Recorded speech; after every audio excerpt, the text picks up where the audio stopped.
मी सकाळी 10 वाजण्याच्या सुमारास ऑफिसला चाललो होतो. तेव्हा माझी गाडी हायवेवरून जात असताना गाडी रेड सिग्नलवर थांबली. तेव्हा खूप सारे भिकारी माझ्या गाडीच्या शेजारी येऊन उभे राहिले. माझ्याकडून भीक मागू लागले. समोरच फुटपाथवर मळलेले कपडे घालून एक मुलगा हातामध्ये खेळणी घेऊन उभा होता. त्या उन्हात देखील तो अनवाणी पायाने उभा होता. सुकलेल्या ओठांवरून जीभ फिरवून त्याने त्याचे ओठ लाल केले होते. मी त्याच्या नजरेकडे लक्ष दिलं तेव्हा तो समोरच्या ज्यूसच्या दुकानाकडे पाहत होता. कदाचित त्याला तहान लागली होती. माझ्या गाडीच्या समोर उभे असलेले भिकारी माझ्याकडे भीक मागत होते. परंतु माहीत नाही का तो समोर फुटपाथवर उभा असलेला मुलगा माझं लक्ष त्याच्याकडे वेधून घेत होता. मी त्या भिकाऱ्यांना समोर डॅशबोर्डवर असलेल्या काही चिल्लर दिली. ते ती चिल्लर घेऊन निघून गेले. मी त्या मुलाला इशारा करून माझ्या गाडीच्या जवळ बोलावलं. तो लगेचच माझ्या गाडीच्या जवळ आला. बोलू लागला, साहेब, ही खेळणी घ्या. तुमच्या मुलांसाठी खूप खुश होतील तुमची मुलं. मी एक साधंसं हसू माझ्या चेहऱ्यावर आणलं. खिशातून 50 रुपयांची नोट काढली आणि म्हणालो, हे घे 50 रुपये आणि समोरच्या दुकानातून ज्यूस पी. माझं ते बोलणं ऐकून तो हैराण झाला. मला पाहू लागला आणि बोलू लागला, नाही साहेब, तुमचे खूप आभार आहेत. मी म्हणालो, तुला तहान लागली आहे ना, जाऊन ज्यूस पी. परंतु त्याने ती 50ची नोट माझ्याकडून घेतली नाही. बोलू लागला, तुम्हाला जर खेळणी पाहिजे असतील तर ती घ्या. मी हसू लागलो. मी म्हणालो की माझी मुलं आता मोठी झाली आहेत. त्यांचं वय या खेळण्यासोबत खेळायचं नाही आहे. हे ऐकून त्याच्या चेहऱ्यावर उदासपणा आला. चेहऱ्यावर आलेली ती आनंदाची लहर एकदम फिकी पडली आणि तो बोलू लागला, साहेब, जर खेळणी घ्यायची नसतील तर मला तुमच्याजवळ का बोलवलं? मी म्हणालो, ज्यूस पी, एवढ्या उन्हात उभा आहेस. ते तर तो बोलू लागला, माझ्या मेहनतीने कमवेल तेव्हा त्या कमाईतूनच मी पिणार. आणि तसंही तहान तर साध्या पाण्याने देखील भागते. साहेब, त्यासाठी 50 रुपयांचा ज्यूस का पिऊ मी? आणि तो बोलू लागला, साहेब, ही 50ची नोट माझ्या अजून खूप साऱ्या गरजा पूर्ण करू शकेल. असं बोलून तो तिथून निघून गेला. मी हैराण होतो की त्याने माझ्याकडून 50ची नोट का घेतली नाही. तो गरजू होता.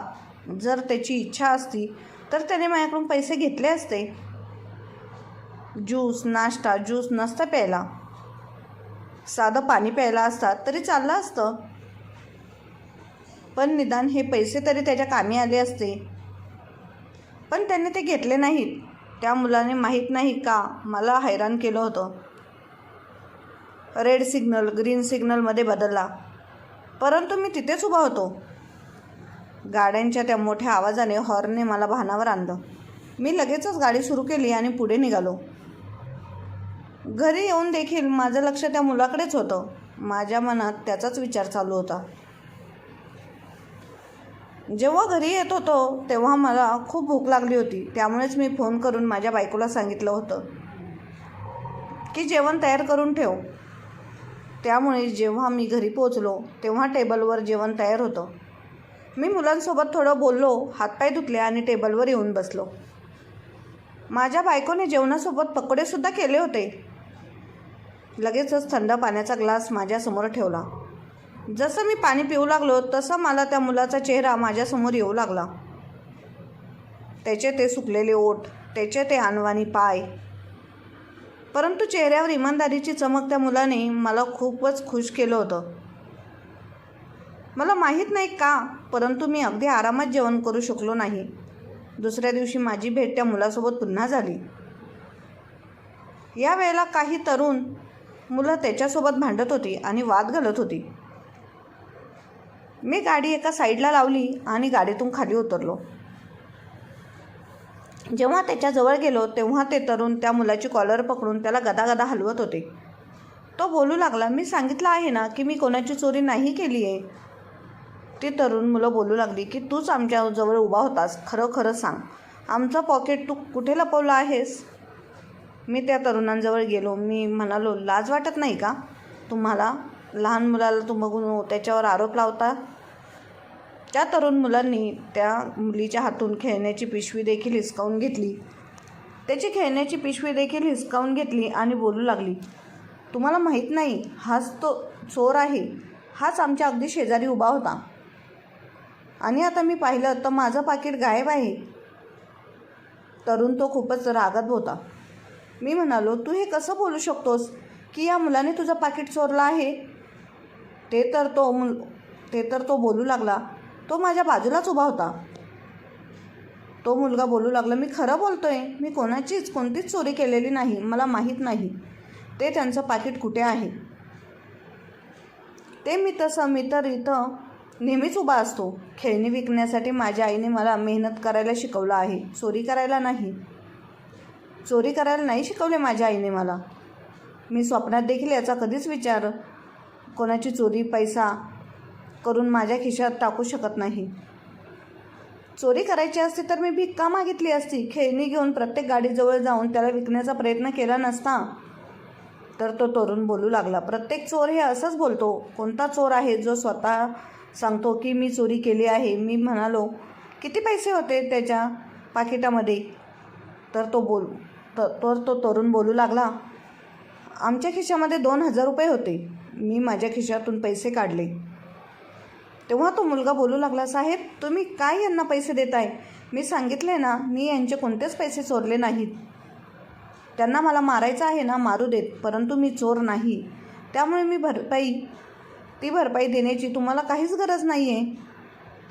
साहेब सध्या तरी मी ते 2,000 रुपये देऊन ते प्रकरण तिथेच मिटवलं.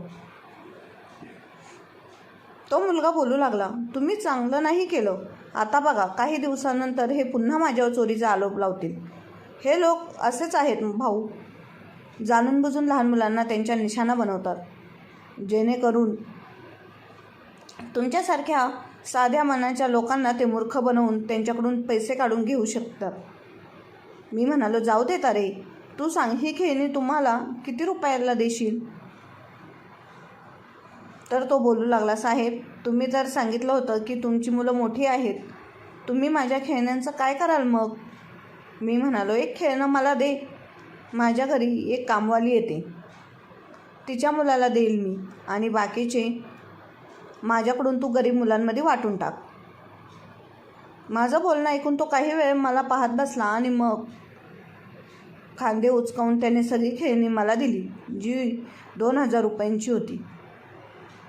2,000 रुपये देतो बोलून तो बोलला होता, ते गरजू मुलांना खेळणी तुम्हीच वाटा, खुश होतील, तुम्हाला आशीर्वाद देतील. मी म्हणालो, तू तर अगदी छान बोलतोयस, ये गाडीत बस, मी तुला घरापर्यंत सोडतो.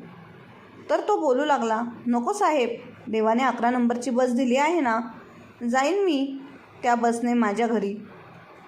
त्याचं ते बोलणं मला हैराण करणारं होतं. मी म्हणालो, म्हणजे काय अर्थ आहे 11 नंबरची बस म्हणजे? तो हसू लागला. मग स्वतःच्या दोन्ही पायांकडे पाहत बोलू लागला, देवाने 2 पाय दिले आहेत चालण्यासाठी मला, त्यामुळे मी चालत जाईन आणि माझी वस्ती देखील इथून जवळच आहे, मी चालतच तिथे जाईन. मी म्हणालो की मला तुझ्या घरी यायचं आहे. तो बोलू लागला, का माझ्या घरी? का तुम्हाला जायचं आहे? मी म्हणालो, असंच चहा पिण्याचं मन करत आहे तुझ्या घरी येऊन, मला चहा पण नाही पाजणार का? माझं बोलणं ऐकून बोलू लागला, साहेब आमचा चहा तुमच्या घशाखाली नाही उतरणार हो. आमच्या इथे फक्त पाण्यामध्ये चहाची पावडर टाकली जाते, दूध नाही टाकलं जात, कारण की दूध खूपच महाग झालं आहे, माहीत आहे ना? का त्याचं ते बोलणं माझ्या मनाला अगदी लागत होतं. मी म्हणालो, मी देखील तेच पिणार, चालेल मला दूध नसलेला चहा, मला घेऊन तर चल. त्याला पाहून मला खूप काही आठवलं. मी खूप आग्रह केल्यानंतर देखील तो माझ्या गाडीत बसला नाही. नाईलाजाने मला त्याच्यासोबत चालत जावं लागलं. रस्त्यामध्ये मी त्याला विचारत राहिलो की तुझ्या घरामध्ये अजून कोण कोण आहे? तर तो बोलू लागला, माझे वडील आहेत, परंतु जेव्हा त्यांना पॅरालिसचा अटॅक आला ते अंथरुणावर पडून असतात. लहान बहीण भाऊ आहेत, ते शाळेत जातात. मी म्हणालो, तू शाळेत का जात नाहीस? तर तो बोलू लागला, साहेब जर मी शाळेत गेलो तर कमवणार कोण? तसे मी आणि आई असे दोघेच आहोत जे घरामध्ये कमवून आणतो. मी खेळणी विकतो आणि माझी आई घरांमध्ये लोकांच्या घरामध्ये घरकाम करते. मी अगदी मनापासून त्या मुलाचं बोलणं ऐकत होतो. बोलण्यात त्याची वस्ती देखील आली होती, जिथे सर्वच घरं अगदी लहान लहान होती. खूप साऱ्या झोपड्या देखील बनवलेल्या होत्या. तर कुठे पडद्यांना घराचा दरवाजा बनवला होता. त्यामध्ये सर्वात शेवटची असलेल्या घरामध्ये तो मुलगा मला घेऊन जात होता. तिथे असे खूप सारे लोक होते ज्यांना मी रोजच्या रोज भीक मागताना पाहत होतो. म्हणजे कुबड्यांना सहाय्याने तर कधी जमिनीवरून स्वतःला अगदी घसरवत माहीत नाही काय सांगून लोकांकडून पैसे जमा करत होते. परंतु आता तर ते अगदी व्यवस्थित त्यांच्या घराच्या बाहेर पलंग टाकून देखील ते लपवत होते. म्हणून जणू काही मी त्यांच्यापासून ते पैसे हिसकावून घेणार आहे. मी त्या मुलासोबत चालत त्यांच्या घरापर्यंत आलो होतो. ते घर खूपच जुनं होतं, मातीचं होतं आणि फक्त एकच खोली होती. दरवाजा माझ्या उंचीपेक्षा खूपच लहान होता. त्यामुळे मला त्यांच्या घरात जरा वाकूनच घरांमध्ये जावं लागलं. त्या खेळणी विकणाऱ्या मुलाने बाहेरूनच आवाज दिला होता, आई बघ तर आपल्या गरीब घरामध्ये कोण आला आहे पाहुणा, तर तू बेशुद्धच होशील, असं बोलून तो हसू लागला होता. मी जरा माझी मान खाली झुकून त्या घरामध्ये गेलो होतो. घरामध्ये गेल्यानंतर पाहिलं तर एका कोपऱ्यामध्ये जमिनीवर अंथरूण टाकून एक माणूस झोपलेला होता. मला पाहताच तो खूप हैराण झाला होता. कदाचित तो काहीतरी सांगू इच्छित होता, परंतु त्याला काही बोलता येत नव्हतं, कारण त्याला पॅरालिसचा अटॅक आला होता. मी जसा नमस्कार केला तेव्हा तो मला माझ्या नमस्काराचे उत्तर देऊ लागला. मग अशा प्रकारे दुसरीकडे नजर फिरवली. तिथे एका कोपऱ्यात जमिनीवर चूल मांडलेली होती. शेजारी लाकडं पडलेली होती आणि सोबतच जेवणाची काही भांडी पडलेली होती. खोलीला अगदी व्यवस्थित सेट केलं होतं. तिथे कोणत्याच प्रकारची घाण नव्हती. सर्व अगदी व्यवस्थित आणि साफसुथरं होतं. अगदी स्वच्छ ठेवलं होतं. तिथे ते दृश्य पाहून मला त्या मुलावर आणि त्याच्या आईचा अभिमान वाटत होता. मी विचार करत होतो की नक्कीच यांचं घर देखील एकदमच गरीब आणि भिकाऱ्यासारखं अस्वच्छ असेल. परंतु तसं तर तिथे अजिबात नव्हतं. त्याने एका बाजूला गादी अंथरून माझ्यासाठी जागा बनवली बसण्यासाठी आणि बोलू लागला, साहेब जर तुम्हाला ठीक वाटत नसेल तर तुम्ही इथे बसू शकता, नाही तर तुमची मर्जी. आमच्या गरीब घरामध्ये बसण्यासाठी नाही स्टायलिश सोफा आहे, नाही कोणती खुर्ची आहे. आम्ही तर जमिनीवरच ही गादी अंथरून बसतो. जर एखादा मोठा पाहुणा दूरवरून आला तर आम्ही या गादीवर त्याला बसवतो. मी हसत त्या मुलाला पाहिलं, कारण की जो एखाद्या मोठ्या माणसाप्रमाणे गप्पागोष्टी करत होता. मी हसत त्याच्या केसांवरून हात फिरवला आणि मग तिथेच त्या गादीवर मांडी घालून बसलो. तेवढ्याच त्याची आई तिथे आली. त्याच्या आईच्या पायातली चप्पल तुटलेली होती. अजूनही ती त्या घरापासून लांबच होती. तेव्हा मला तिच्या घासत असलेल्या पायांचा आवाज आला होता. तो लगेचच जाऊन बोलू लागला, आई आलीस का तू कामावरून? तेव्हा एक बाई घरात आली. तिची चप्पल तुटलेली होती. एखाद्या तारेने तिची ती चप्पल जोडण्याची असयशस्वी प्रयत्न तिने केला होता. मला तिच्या झोपडीमध्ये बसलेले पाहून ती अगदी हैराण झाली होती आणि बोलू लागली, ए छोटू, झोपडीमध्ये कोणत्या साहेबांना बसवलं आहेस? तू कोणाला घेऊन आलास? तू घरी आपल्या गरीब घरामध्ये हाय, हे कोण आले आहेत? कोणी टॅक्सी वसुली करणार आहे का? साहेब तर नाही ना? तू कोणाची चोरी तर केली नाहीस ना? आई तर खूपच घाबरली होती. परंतु दुसऱ्या क्षणी तिचा मुलगा तिच्या कानामध्ये काहीतरी बोलू लागला. तेव्हा ती थोडी निर्धास्त झाली. नमस्कार करून थोड्या अंतरावर बसली. तो मुलगा त्यांचा ज्याचं नाव छोटू होतं तो बोलू लागला, आई पाहुणे आले आहेत, त्यांच्यासाठी चहा बनव. बोलत होती की आपल्या घरातला चहा पिऊन जातील ते. इतकं बोलल्यानंतर ती बाई जरा गडबडली. मग तिच्या पदरामध्ये असलेले पैसे काढून बोलू लागली, जा छोटू, दूध घेऊन ये, तुझ्या साहेबांना चहा बनवून देते. परंतु मी लगेचच नकार दिला की नाही, या सगळ्यांची अजिबात गरज नाही. तुम्ही तुमच्यासाठी जसा चहा बनवता मला देखील तसाच चहा बनवून द्या. तेव्हा ती बाई थोडी गडबडली. परंतु त्यानंतर एका साईडला असलेली चूल पेटवायला ती बसली आणि मग चहा बनवला तिने. छोटू तिच्या वाट्याचा त्याच्या वडिलांजवळ बसून त्यांचे पाय दाबत होता आणि मला त्यांच्या परिस्थितीबद्दल सांगू लागला. बोलू लागला, आम्ही सुरुवातीपासून इथे राहत नव्हतो, तर माझ्या वडिलांच्या मोठ्या भावाने आमच्यावर खूपच अन्याय केला आहे. आमचं देखील स्वतःचं घर होतं. आम्ही सर्वांसोबत एकत्र राहत होतो. मी माझ्या कुटुंबाचा सर्वात लाडका मुलगा होतो. परंतु जसा आजोबांचा मृत्यू झाला तेव्हा सर्व काही बदलून गेलं. काकाने आमच्याकडून आमची जमीन हिसकावून घेतली आणि आमचं घर देखील हिसकावून घेतलं. आम्ही रस्त्यावर आलो. मग तर आमच्या वडिलांची ही अशी अवस्था झाली की ज्यामुळे आम्ही मजबूर झालो की मी रस्त्यावर जाऊन खेळणी विकू लागलो आणि माझी आई घरामध्ये जाऊन घरकाम करू लागली, जेणेकरून कमीत कमी 2 वेळचं मी खाऊ शकू. मी त्या मुलाचं बोलणं ऐकत होतो, जो माझ्या आधीच मोठा झाला होता, ज्याच्या भावना आणि त्याचे विचार कुठे ना कुठे माझ्यासोबत मिळत्या जुळत्या विचारांची होती. तेव्हापर्यंत त्याच्या आईने मला चहा देखील बनवला होता. खरं तर तो चहा नव्हता, तर चहा पावडर आणि पाणी उकळून माझ्यासमोर ठेवलं गेलं होतं. ती बाई मला चहा प्यायला सांगू लागली. मी जसा पहिला घोट घेतला तेव्हा ती चव मला खूप दूरवरची आठवण करून देऊन गेली.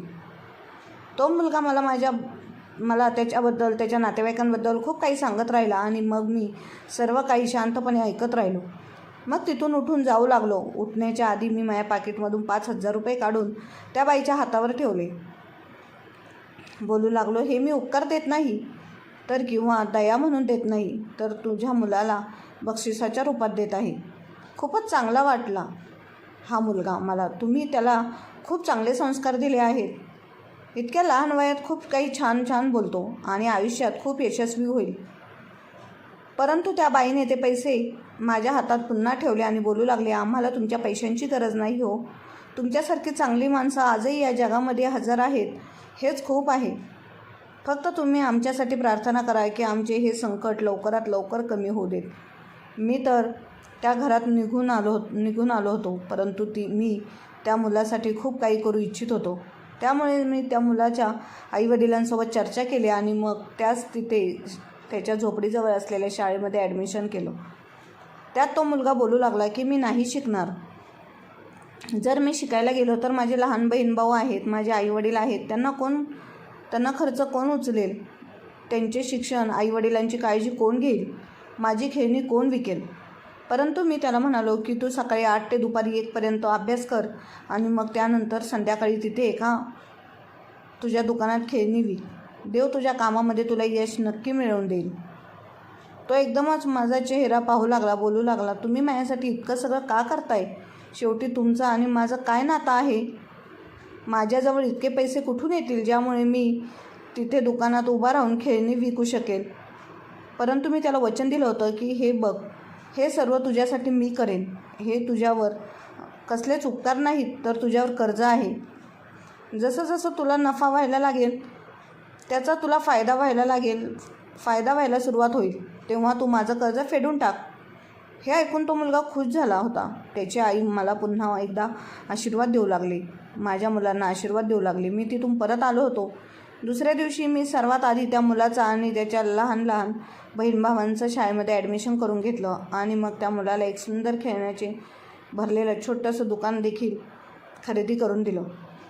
त्याला पाहून त्याच्या डोळ्यामध्ये एक वेगळीच चमक आली होती.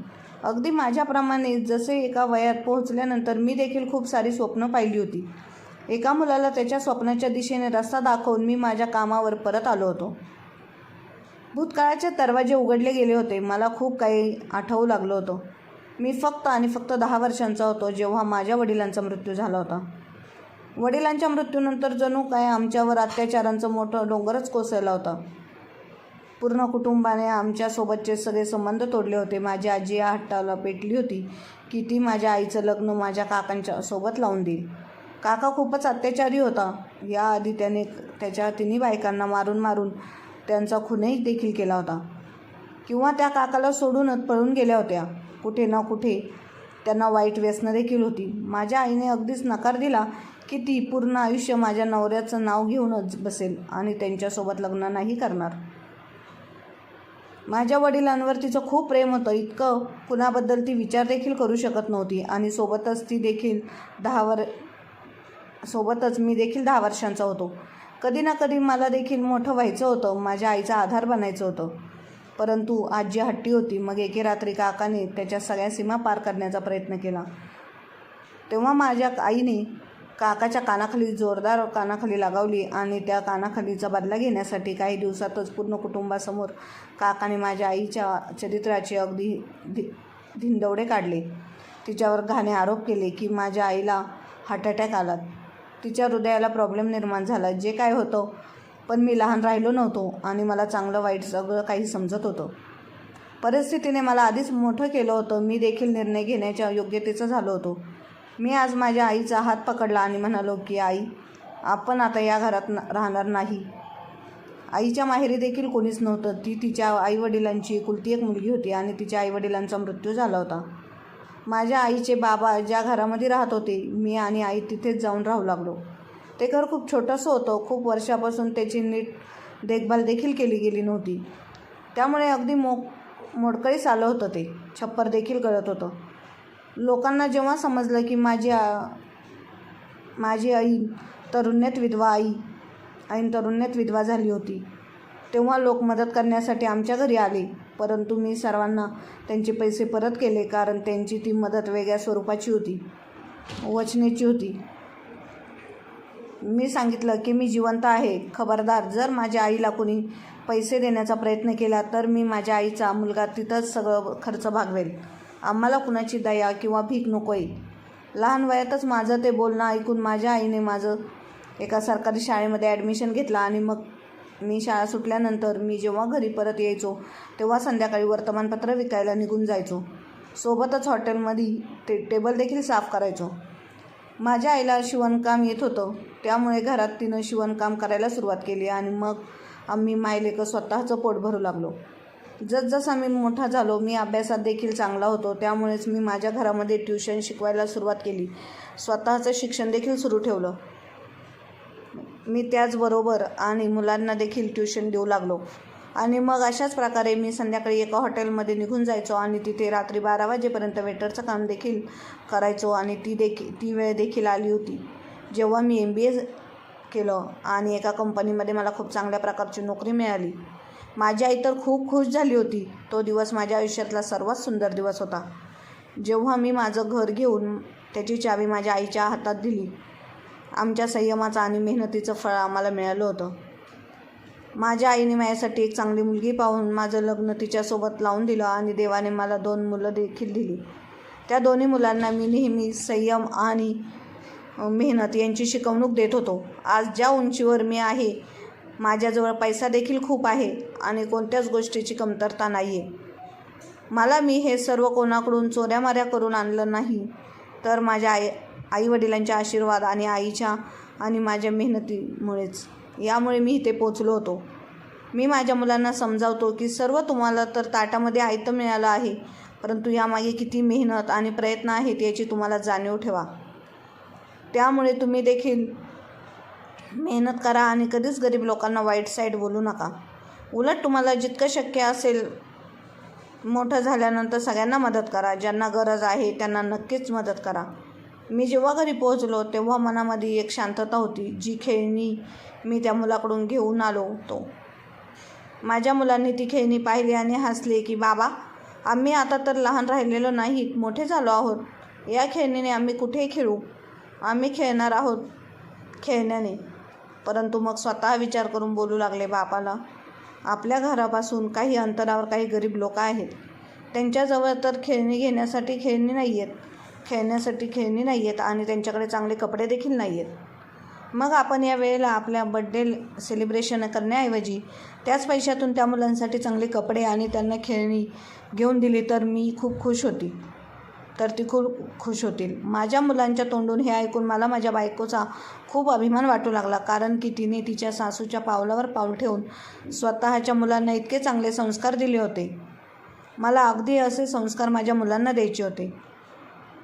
नक्कीच वेळ बदलायला वेळ लागत नाही, नशीब बदलायला वेळ लागत नाही. आज माझा दिवस होता तर उद्या दुसरा कोणाचा असेल. फक्त आपल्याला मेहनत सुरुवात करून ठेवायला पाहिजे. कुणाही समोर हात पसरवू नये. स्वतःच्या मर्यादेत राहून स्वतःच्या देवाकडे मदतीसाठी प्रार्थना करा. देव नेहमीच मेहनत करणाऱ्यांच्या पाठीशी असतो. सुरुवातीला तो आपली परीक्षा पाहतो, परंतु जर आपली मेहनत चिकाटी कायम ठेवली तर तो अगदी भरघोस उत्पन्न आपल्या या पदरात टाकतो. धन्यवाद.